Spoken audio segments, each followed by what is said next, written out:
Okay, we are live. Hello, hello, hello. So, I am very excited to be with you again today, and we are in the middle, well, toward the end now, of our series where we are going over the 5 breakup wounds. Day 1 was the anger breakup wound. We did that on Monday. Day 2 was the confusion breakup wound. Day 3 yesterday was the shame breakup wound. And today, for day 4, we're going to talk about the grief breakup wound and what you can do to heal that. And then tomorrow, we're going to talk about the last of the breakup wounds, which is the fear breakup wound. So today, we're talking about how to heal that deep sadness that you may feel after a breakup. And it doesn't matter if the breakup was 5 days ago or 5 years ago. It really doesn't make a difference. You can hold on to grief for a long time, and there are a lot of reasons why we do that. You may be holding on to grief because you actually, it's triggering something else in you that has to do with abandonment. Like it feels familiar to you to be abandoned by someone because of a situation that happened in your childhood. So it may be about more than just this most recent breakup or loss, which could be painful enough as it is. You know, I think one of the things that's so difficult about grieving a breakup is that sometimes people don't understand your grief. Grief is a thing that we treat really strangely in our society. We don't really know how to deal with grieving people. We think of it like that, like dealing with grieving people, instead of thinking of it like how do we support people who are grieving. And it's a lot of it is because when we see someone who's grieving, it reminds us of our own losses, and we don't want to look at that or revisit that or accept that. So we really run away from grieving people in our society, and we really try to get other people to minimize their grief or their pain so that we will feel more comfortable. So if you're grieving, a lot of times other people might do that with you. They might try to get you to minimize your grief so that they can feel more comfortable, because we don't know how to deal with grief that well in our society. So that's something that happens often. And I also want you to understand that the grief that you feel at the end of a relationship is real. And, we think, why am I grieving this deeply, or why am I this sad about this situation? And sometimes it's not a thing of... sometimes your friends might ask you those kinds of questions because they saw that you might have been unhappy, or you might have been struggling in the relationship, or maybe they realized that this person really mistreated you or treated you in a way that was disrespectful or something like that. So they don't understand why you're grieving that person. And maybe sometimes you don't understand why you're grieving that person. But the thing about it is that it doesn't really make a difference. Grief is one of those emotions. Hi, Wanda. Hi, love. Grief is one of those emotions, one of those very strong, powerful emotions that we have to deal with. And it doesn't make rational sense. It doesn't make logical sense, the depth of grief that we sometimes feel after a relationship. But it doesn't matter whether it makes sense or not. What matters is that we feel it so intensely, and it's such a part of our energy and our aura and what we're attracting to ourselves, that we have to address it. We have to support our healing process through that grief, because we can't afford to ignore it and just kind of let it spiral into a depression or something like that without knowing what's going on and really taking the time to do what's healthy for us. So that's what we're talking about today. We're talking about the breakup wound of grief, which is a big deal. And just like with all of these other breakup wounds that we've been talking about, you can have one of them, you can have 2 of them, you can have all of them. It doesn't matter whether the relationship was 5 days ago or 5 years ago. And when you see that you have one, I want you to release that judgment of yourself. Release that desire that you may have that's like, to criticize yourself. Release that. It's not going to help you feel better. It's not going to help you heal faster. It's a lot easier if you can kind of have a gentle accepting energy around it and say, okay, this is where I am. This is what I need to do to heal and to move forward, and I'm willing to do that. And that's what's going to help you move through this, move through the grief. Grief is such a weird thing, right? Because we all already know that there are those 5 stages of grief, right? That's a thing in itself. But grieving from a breakup is very different. You know, well, it's different in some ways, and in other ways it's the same. The thing about it is that you still feel that same deep sense of loss. The difference is that society minimizes how painful that should be for you. Society minimizes that. They expect you to get over it faster than you would heal from your grief from losing someone because they've passed on. So a lot of times, and sometimes you're grieving in private, like you're grieving a relationship that maybe you weren't really supposed to have, or you're grieving for a relationship like in that situation we were talking about where maybe you were the side person or something like that. You were the side chick, whether you knew or not, you know. If you're grieving, you may be grieving in a way where you're not even allowed to really grieve in public because it's a relationship that you maybe weren't allowed to have or weren't supposed to have, you know, something like that. And never, you know, judge yourself for that, or you know, never worry about that, because it's like everybody does what they need to do to have love and to get love in the way that they believe that they're able to get love. Everyone does what they're programmed to do. So it's not a thing of like, oh, you should blame yourself for that. But it's the kind of thing that leads to this situation where when it ends, you feel that deep heartache and you're not allowed to show it because people don't recognize your relationship as an official thing. So you're not supposed to feel bad about it. But you feel all of the same emotions as though, you know, you were married to this person or whatever it is. It's like whether or not you're married to the person doesn't really make that like your connection to someone, your bond to someone is energetic first and foremost. So it's not about did you have a piece of paper. It's about the intensity of the connection and bond that you felt on an energetic and spiritual level. You can be energetically married to people that you've never been legally married to, and you can be legally married to someone and have a very weak energetic bond to them, or an energetic bond to them that isn't really based in love at all. You know, you can be divorced from someone and still be energetically married to him because you're still invested in everything that happens in his life, or he's still controlling your life in some way. So what really makes a difference in that situation is always what's going on in energy. So whether you have an energetic bond with someone. So you can be grieving a relationship even if it wasn't like an official relationship. You can still be grieving that. So what I want to talk about today is I want to talk about who this is actually for, right? Like, who is this for? So if you feel like when your relationship ended, you lost your confidant and your best friend, then you are probably experiencing this grief breakup wound. If you feel like, if that was the first thing that hit you, the deepest, most lasting, and the first thing that hit you, and like I said, you may have experienced any of these or all of these different breakup wounds at different times. But the thing that, whichever one feels the strongest for you, whichever one feels the most prominent for you, that's really the one where you should zero in and work on that first.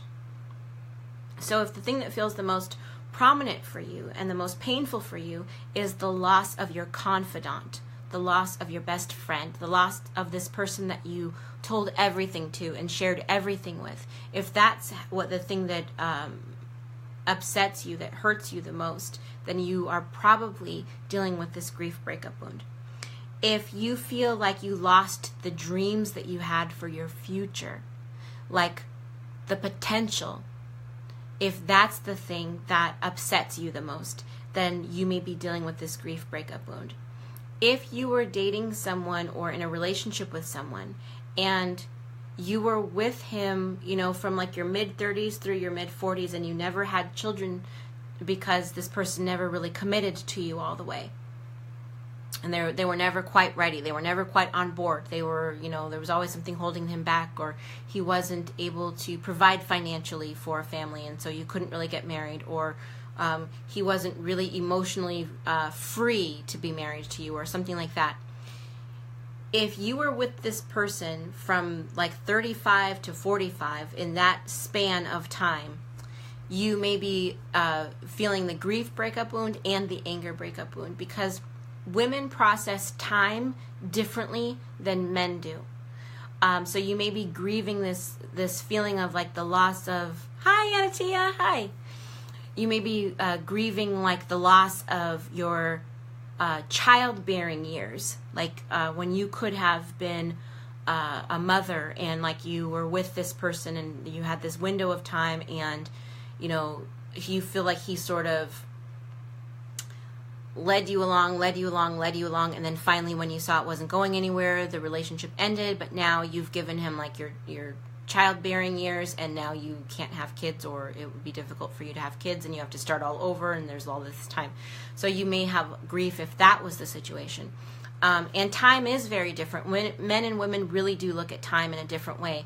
And the thing about it is that for the reason why really is biological. It's based in biology. Time means something more to us because we have a window of time to have children. And even if having children isn't your main goal or one of your big goals for your relationship, it's still that we're wired this way because of our biology. So we think about time. Hi, Melendez. I'm glad that you came. I'm glad you were able to catch it. So with time, the thing about it is that we have a window of childbearing years. And our biology, we know that in every cell of our bodies. We are aware of our window of childbearing. And so time means something more to us than it does to men, because for men, it's like this boundless horizon, right? They can have children forever and ever and ever. Hi, Jennifer. Hi, honey. I'm glad you were here again. So they have this endless kind of horizon of time where they can have children. And so it doesn't really make as big of a difference to them. They kind of can take however long they need to figure out their stuff and, get around to feeling emotionally mature enough to have children. And like a 50-year-old guy can still marry a 35-year-old woman and start a family. You know what I mean? So there's not as much of a they look at time in a different way than we look at time. And you can tell that because if you've been in a relationship with someone and you are in your 30s or you're in your 40s or whatever it is, you usually will feel like if the relationship ends, one of the first things that women say when a relationship ends, if you're in your mid 30s to like mid 40s, when the relationship ends, one of the first things that women say is, he wasted X number years of my life. And so you can tell that for us, time means something different because men don't do that. Men don't say to other men, she wasted 5 years of my life. Men don't say that to each other. What men say to each other is, well, yeah, she was a great person, but it didn't work out. She's a good girl. Like, I think she's great, but it didn't work out. Like, that's how men talk to each other. Women are like, he wasted my time. Because for us, time is a very precious commodity.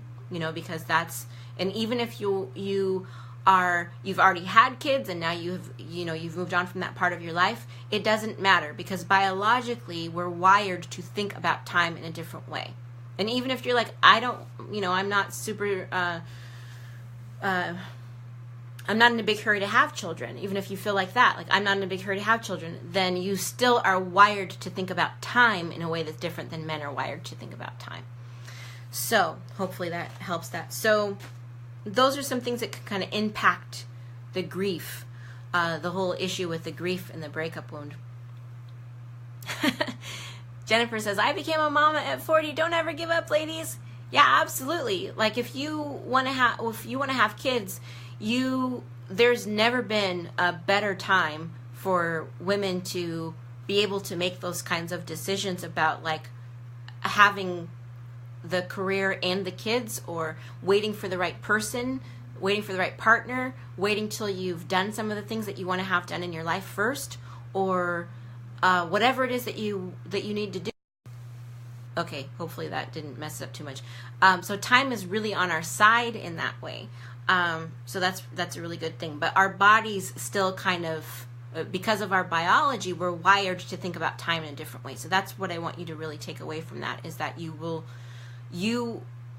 usually will start thinking about, in the dating window, the dating process, it's usually like around 3 months that you start asking yourself that question of like, where is this going? What is this? What are we doing?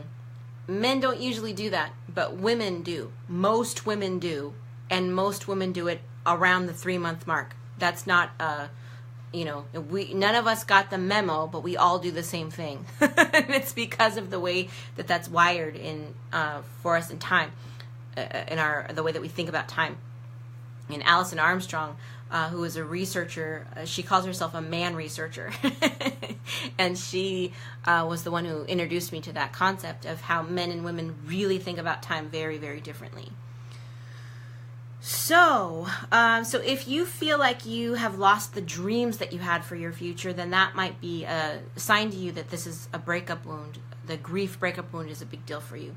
And if you really long for that comfort in the routine of the relationship that you were in before, it's like you just might really just miss it. Just miss coming home to someone, and just really miss calling that person, having that person be the last person that you talk to before you go to sleep, and the first person you talk to when you wake up, and the first person that you call if you're on a trip and you land, as soon as you land at the airport, there's like always that first person you call, to either say that you're back home, or to say that you got where you're going safely, or the first person that you call when something good happens.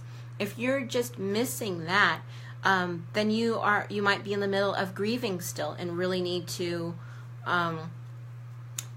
give yourself some support to move through that as well. So like I said again, it could be 5 years ago, it could be 5 days ago, it doesn't make a difference. Give yourself permission to have whatever you need, and don't judge yourself. Don't say, I should be over this by now. Let that go. Let go of that comparison of like what you should be doing, what you think you should be doing, or what other people have done, or whatever it is. It doesn't matter. And it doesn't matter if it makes sense or not.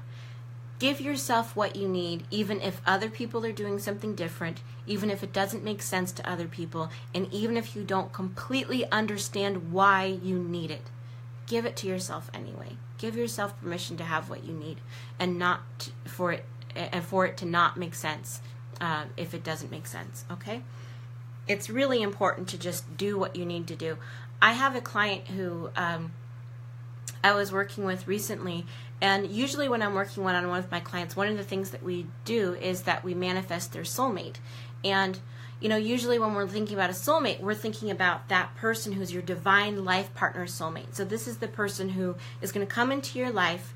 You're going to have this instant recognition of each other, and you're going to support each other. Not only that you will have that deep, soulful, passionate love for each other, commitment, and deep, real knowledge of each other, and really be partners.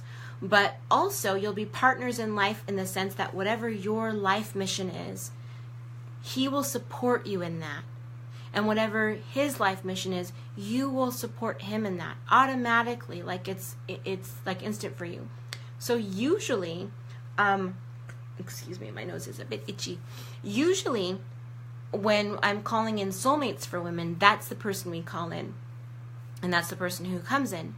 But recently I was working with a client, and really what she wanted was not for this divine life partner soulmate to come in, but rather she wanted an amazing sex buddy.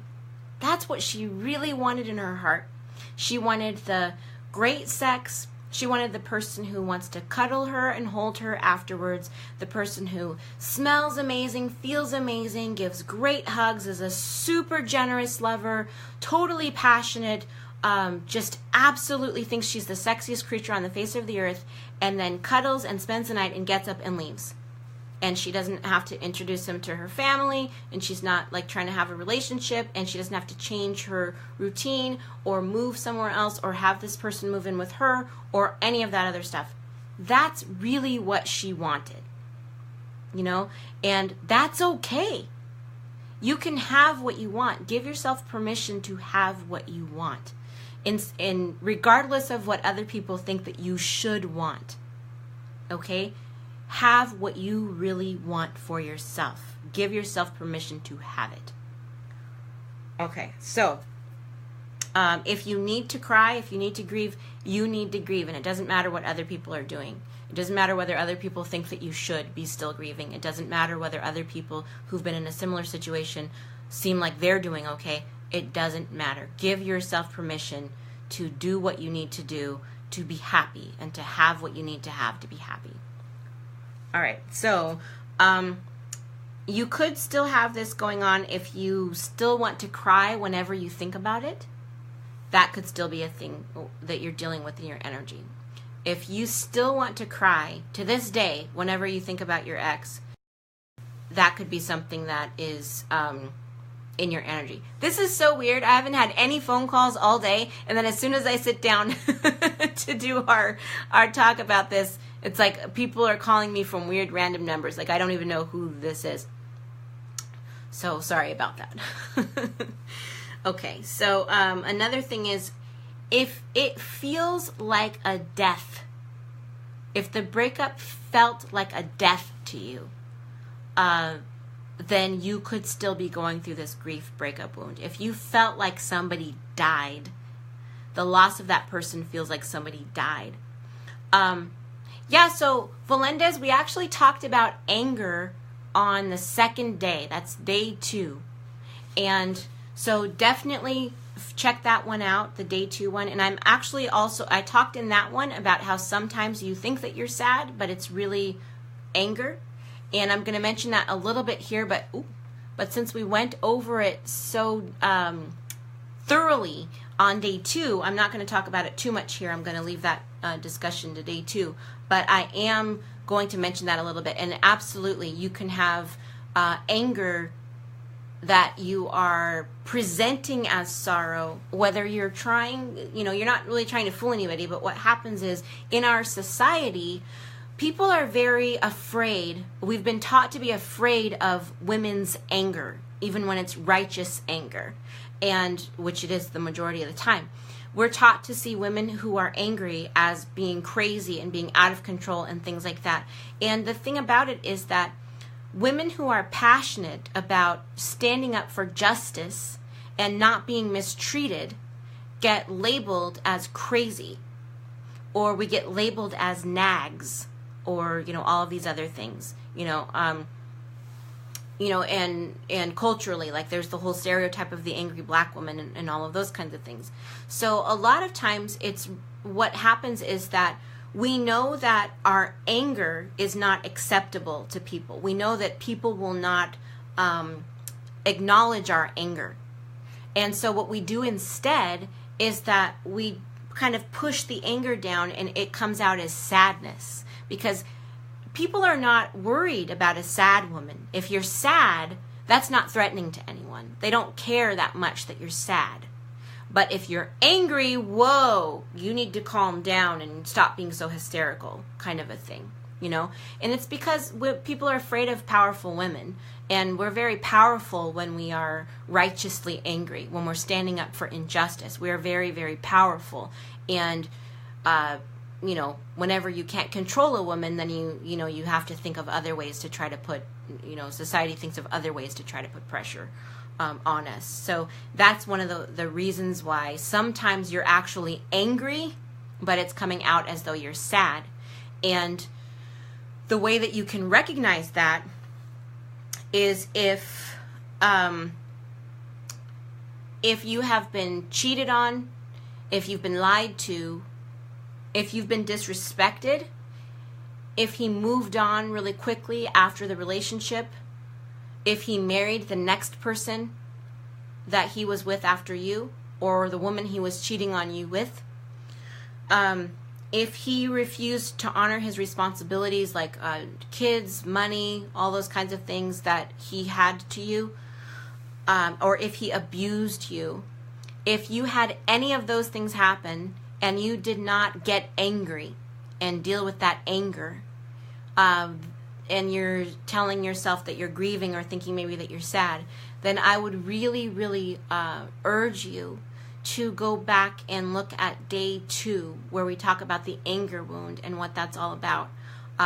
Because there are certain emotions and certain things we have to deal with in our energy that you have to face head on.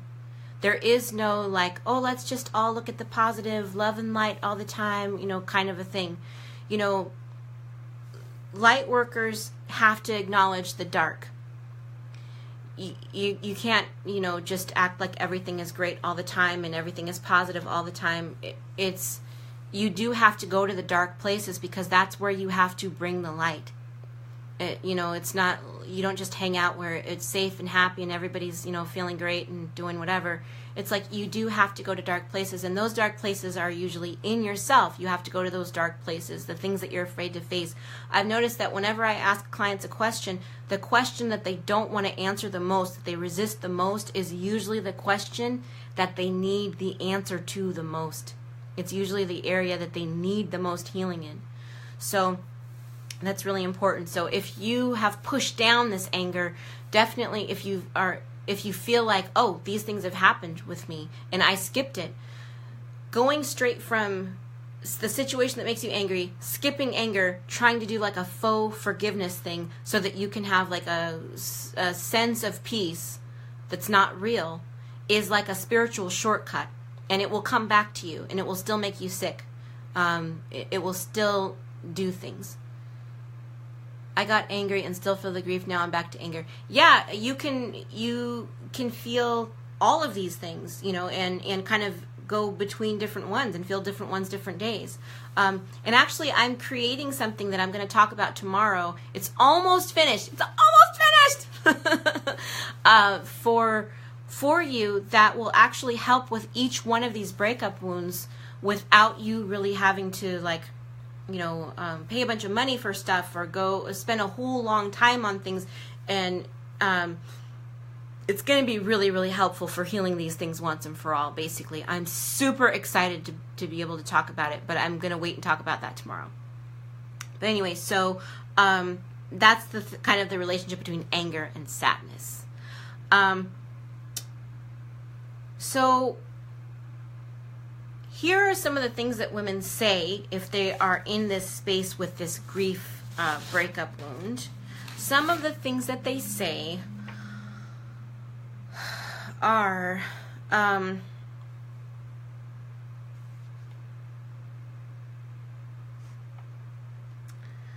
the worst thing about the breakup is feeling alone, being alone. My feelings are intertwined with his. I feel like I can't go on. Disappointed, regretful, heartbroken. I feel lost. The feelings of being alone, out of your routine, losing a piece of your soul. And then the feelings of hopelessness. And then somebody said this right on. She said that it's the feeling of grieving for someone who is still alive. The feeling of grieving for someone who is still alive. So that's kind of the thing that just sums it up in a nutshell of what it's like to grieve for someone with this grieving breakup wound.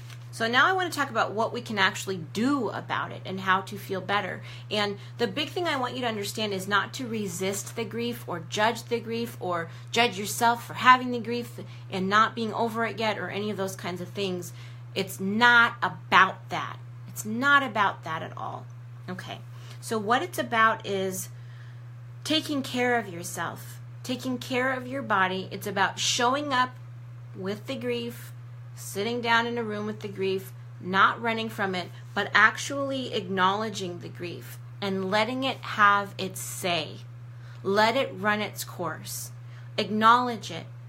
Give it space to move in your body and move in your heart, and give it space to come out. Give it space to live its life out, and it will burn itself out. But you need to actually give it what it needs, acknowledge it, face it, and it will burn itself out. So here's how you can do that. One is sleep is so healing. It's not just healing for your body, but it's healing for your spirit. It's healing for your mind. And it's one of the things that we are just not careful about. Usually, most people and most women watching this are burning the candle at both ends, trying to make sure everything gets done all the time. And even when we do get those rare opportunities to sleep, we're not able to take them because we're too wired to be awake. We're not wired. We're not. Our system sort of just always kind of runs high and panicky and anxious, and we're like thinking about everything we have to do all the time, even in our sleep. So we're not really getting the rest that we need, but we're not really able to get the rest that we need either, because then even when we have the time to sleep, even in those rare opportunities when we can sleep, we don't allow ourselves to relax. So it really impedes our healing, even our emotional healing. When you're frazzled all the time, it can help you. It can help set the stage for depression. It can really prolong the grief. And I just want to say before we even go any further, if you're watching this and you've ever had the feeling that you are the thought rather, that you are so deeply sad and deeply in grief about the breakup or the loss of this person, that you've thought to yourself, I don't want to be here anymore. If you've had that thought, like, I don't want to live anymore, I want you to stop watching this as soon as I give you this phone number. I want you to call, if you are in this place now, I want you to call the National Suicide Prevention Hotline, because that is real. That is real. And just talk to someone. It's free, and someone's waiting that will talk to you and not judge you and make sure that you feel safe and that you're in a good place. If you feel like you need to call somebody, call 800-273-8255.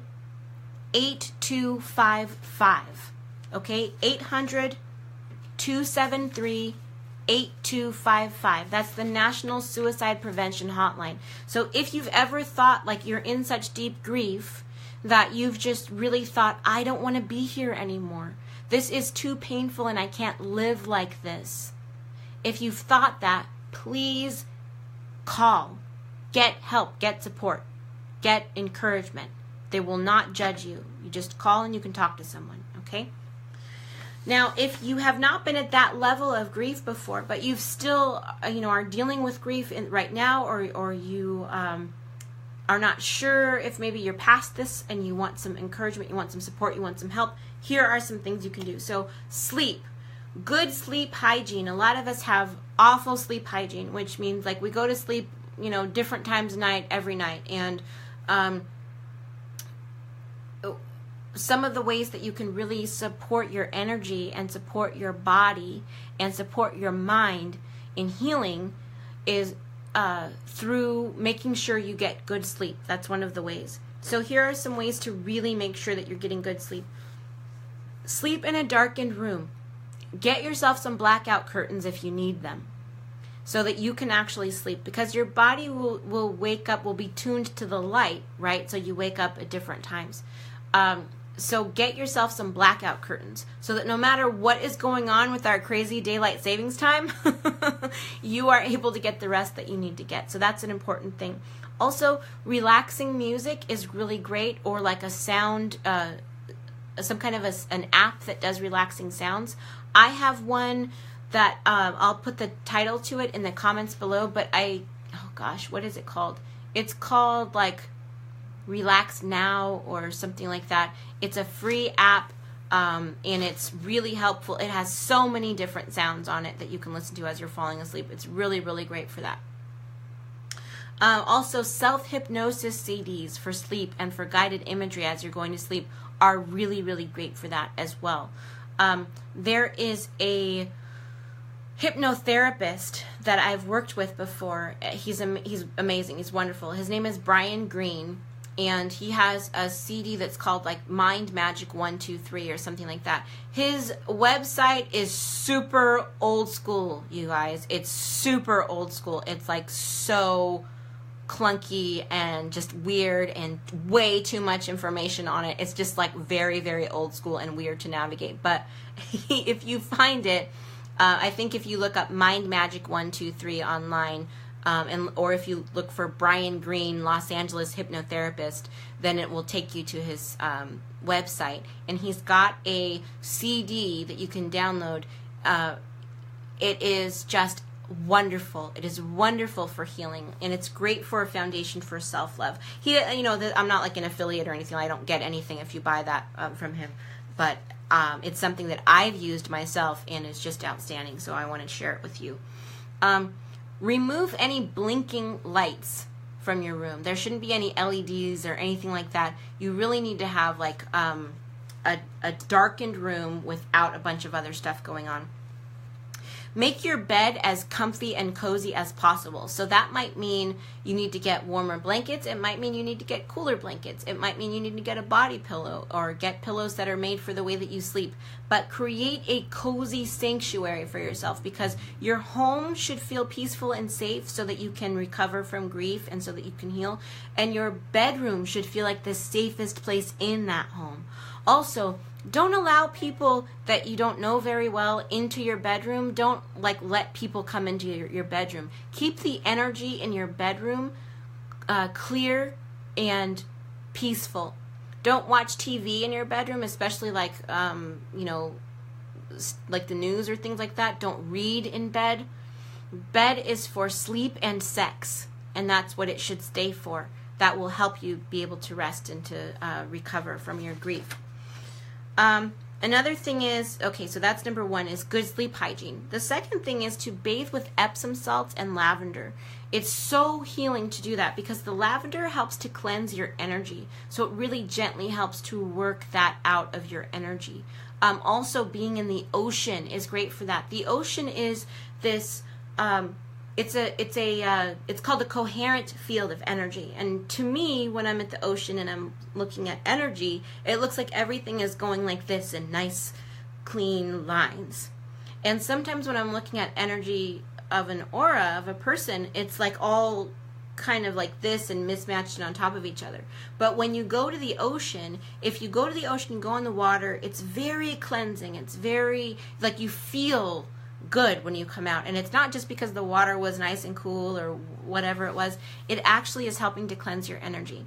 So if you can, go in the ocean or even just get your feet in there. Otherwise, bathe with Epsom salts and lavender. The lavender is relaxing and will soothe you and help you sleep.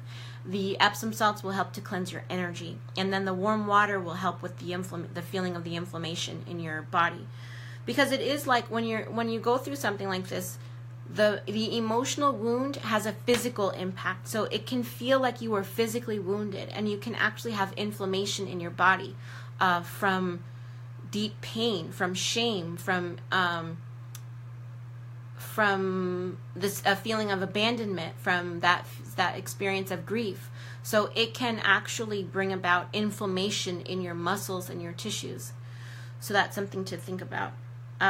So the Epsom salts and lavender is a really good way to support your body so that your body can process that and heal the grief. The third thing is to cry. A lot of us don't feel like we have a safe place in our lives where we can cry and it's okay. We know we're not allowed to cry at work, right? You cry at work and then you're the person that cried at work, right? You're the lady that cried at work and you're, emotionally unstable and whatever it is. Like, people have to be on eggshells around you and you feel like you lost authority or you lost credibility or whatever it is. So we know we can't cry at work, right? For the most part.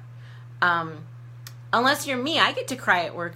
Usually I get to cry happy tears because I'm like happy with my client, because something really great happened. But, sometimes I'm crying because I'm connecting and feeling pain that was there from before, if it's like an empath thing. But we're usually not allowed to cry at work. And when we hold in that sadness and that grief, it can lead to sickness in our bodies. So crying is one of the ways that you can get that out.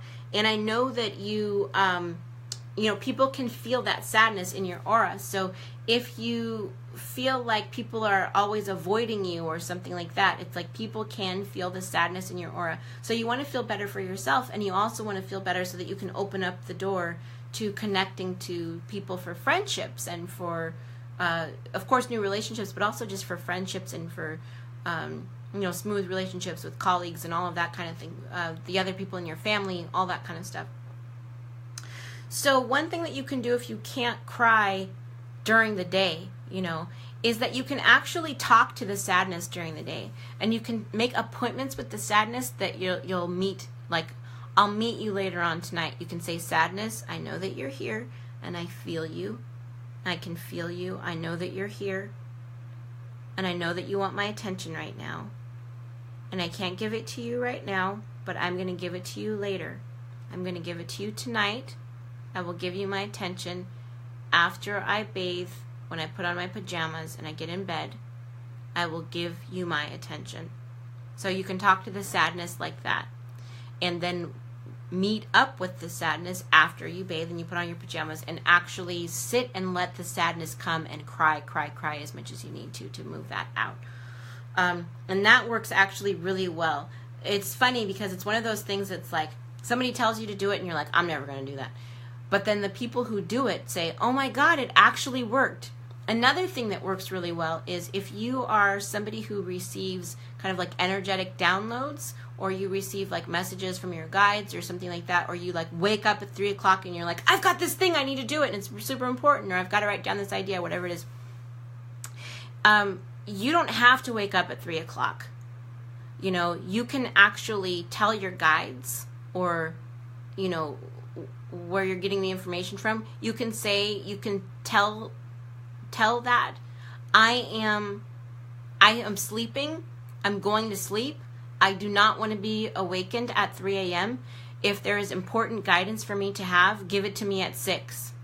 You can literally say, you don't have to, you're not like a, you're not like a slave to your guides, or you're not like a slave to the schedule of your downloads or whatever it is. That's your muse. You're allowed to have it work in your favor for when it's convenient for you, so you can do that. You can do the same thing with sadness, where you say, okay, I'll meet you later on, because then you're acknowledging it, you're giving it a place, and you're saying, you are going to be acknowledged. I'm acknowledging you now, and I'm going to let you run your course later. I'm going to meet with you later. I'm giving you my attention later. And it works really, really well, especially if like you just have so much to do that it's like you can't afford to stop and be sad and grieve and cry right then. So many of us have that kind of going on in our lives. My aunt is very ill right now, and she's recovering. She's just recently had brain surgery, and it wasn't until like 2 days after her brain surgery, it's something that we've been, as a family, that we've been dealing with for a couple of months now. And the grief and the shock and the tragedy and the feeling of helplessness and the terror of like, are we going to lose her? What's happening? All those feelings. While you're there in the moment, you're being encouraging, you're being supportive, you're doing all of those things, but then later on that all catches up with you.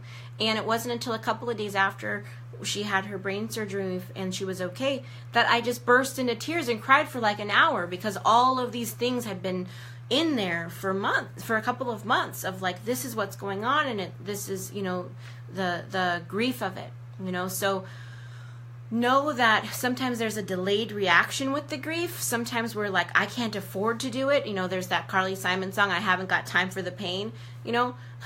I'm kind of like, I know that was a while ago. That song was popular, but it's true. It's like, we feel like that really often. We're like, I've got stuff to do. I've got kids to take care of. I've got a job to go to. I've got a house to take care of. I've got people that are depending on me. I can't sit down and have my life fall apart. Or we feel like we're afraid to sit down and cry because we know that there's so much grief there. We think, if I start crying now, I'll never stop. We have that fear. We're really afraid of that. We say, if I start crying now, if I open the floodgates now, I will never stop crying. And the thing about it is that you usually will cry yourself out in about 30 minutes, 40 minutes. So if you have an hour, you're pretty safe. Or if it's right before bed, you're pretty safe. It's an okay time to let all of that grief out. It will spend itself. So just cry until you can't anymore. Make appointments with the grief and then keep crying until you can't anymore. It'll last as long as it lasts. It'll take as much time as it takes. But there will be a day when you feel better. And I'll tell you, after a really horrible breakup, I remember I was at Glen Ivy Hot Springs Day Spa. And it was the middle of the week or something like that. It must have been a holiday, because I know I had a regular 9-to-5 kind of job then. And there was barely anyone there. And it was like introvert heaven, really, because there weren't a lot of people around. I was just reading and people watching pretty much all day. And there was one point where I was in the mineral baths and I was looking up, and there were these palm trees and these birds of paradise, and it was like the sun was right behind them, and it was vibrant and golden, and the wind was blowing just really gently, and this bird flew by, and I had this feeling of my soul felt like peace from all the pain, and sometimes you don't realize how much pain you're carrying until you finally have a chance to let it go. And then once you've let it go, you're like, how did I cope with that this whole time? This feels so good to not feel that anymore. And the thought that came into my head was, I haven't thought about him the whole time I've been here. And it was the first time in a really long time that I'd had that experience of hours and hours and hours of just being able to be present and not being in pain. And know that it will come. It will come. It's a matter of time. There's no going around it. There's only going through it, but you will go through and get out on the other side. You will come out the other side whole and shining, okay? But you do have to go through it. You can't push it down. You can't dance around at the entrance but not actually go through. You can't pretend that the cave's not there, that the tunnel's not there. You do have to go through. Okay, so hopefully that makes sense. So I want to leave you with another resource that might be helpful for you if you are coping with something like this and you really want to heal this and you're committed to doing everything that you can for your healing. There is a book that's called How to Survive the Loss of a Love. How to Survive the Loss of a Love. And it is by McWilliams and Bloomfield. And whether you have lost a loved one due to death or due to a breakup, you are still grieving. So that book is very helpful in either of those scenarios, and especially if that grief to you, if the breakup feels like losing a loved one, if it feels like that, if you feel like that you are grieving about that, then this is a great resource for you to get, and so please get that as soon as you can. It's called How to Survive the Loss of a Love. I think it's around $8 on Amazon. Again, not an affiliate, so I don't get any, I don't make any money or whatever if you get it. But it's really, really helpful, and so I want to share it with you.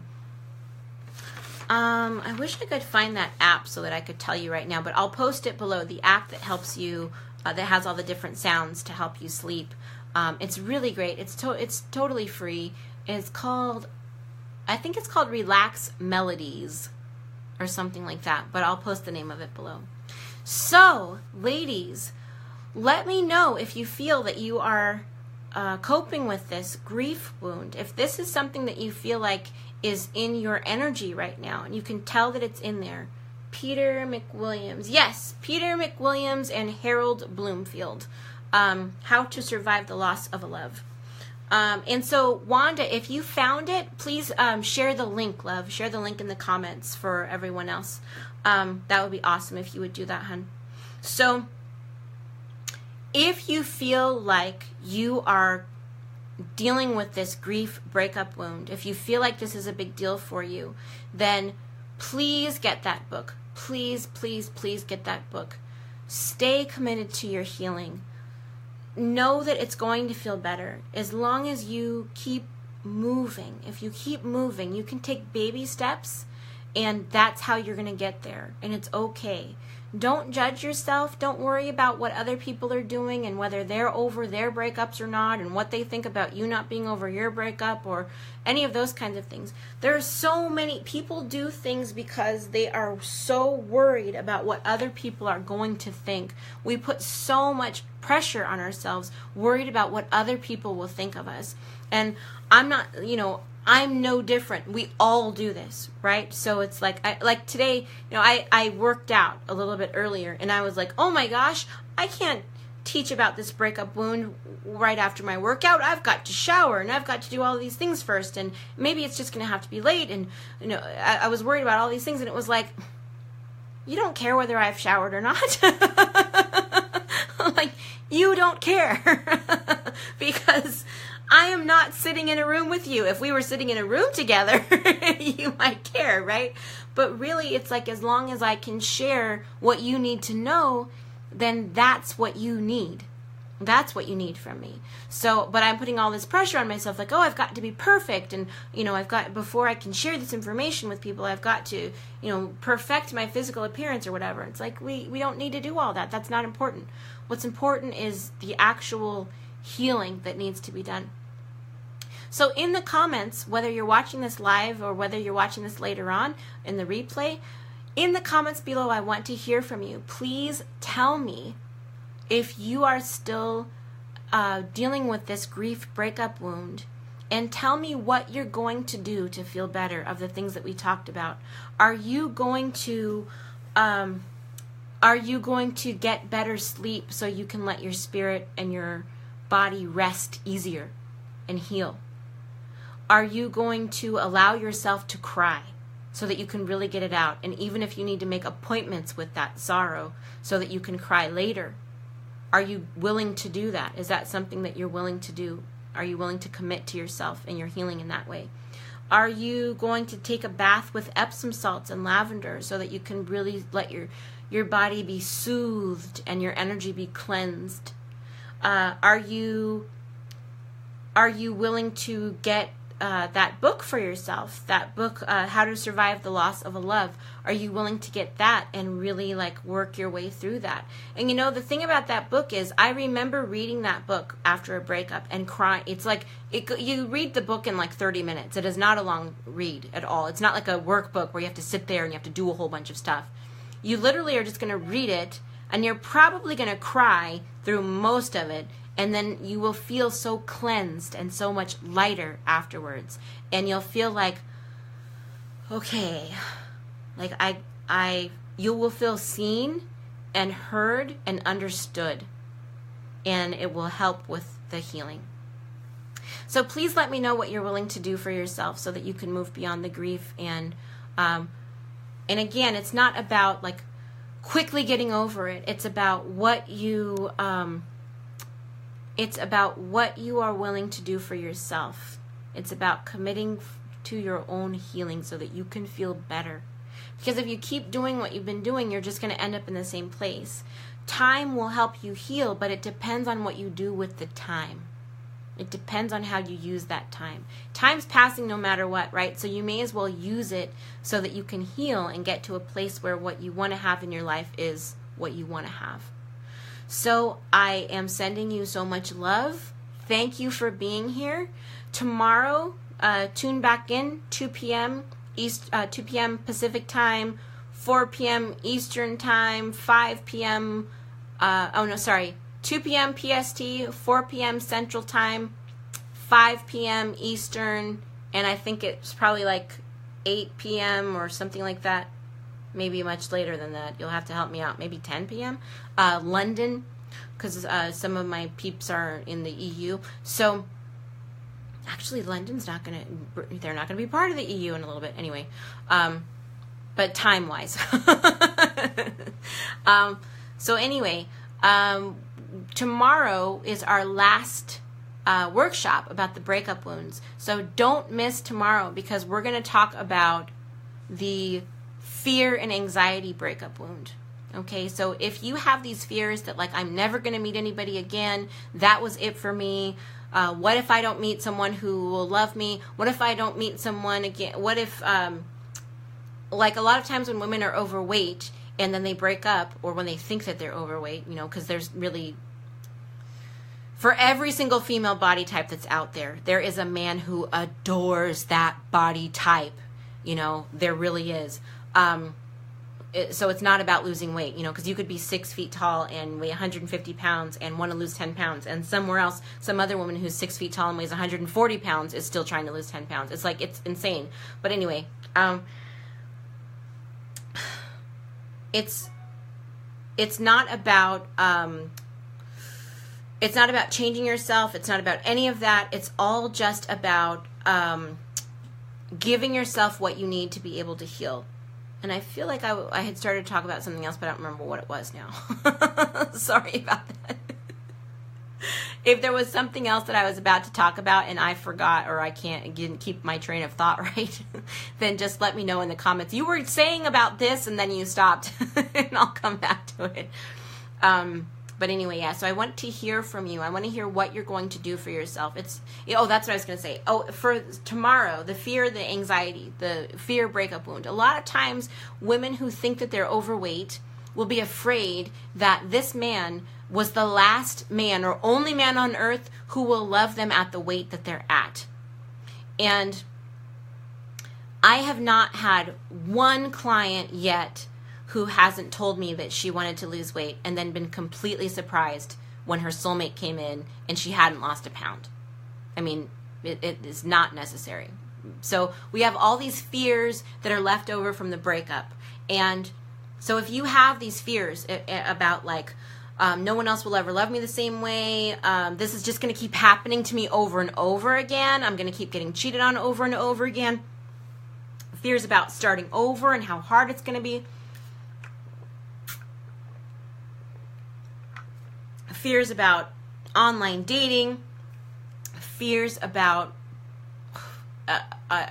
fears about being alone forever.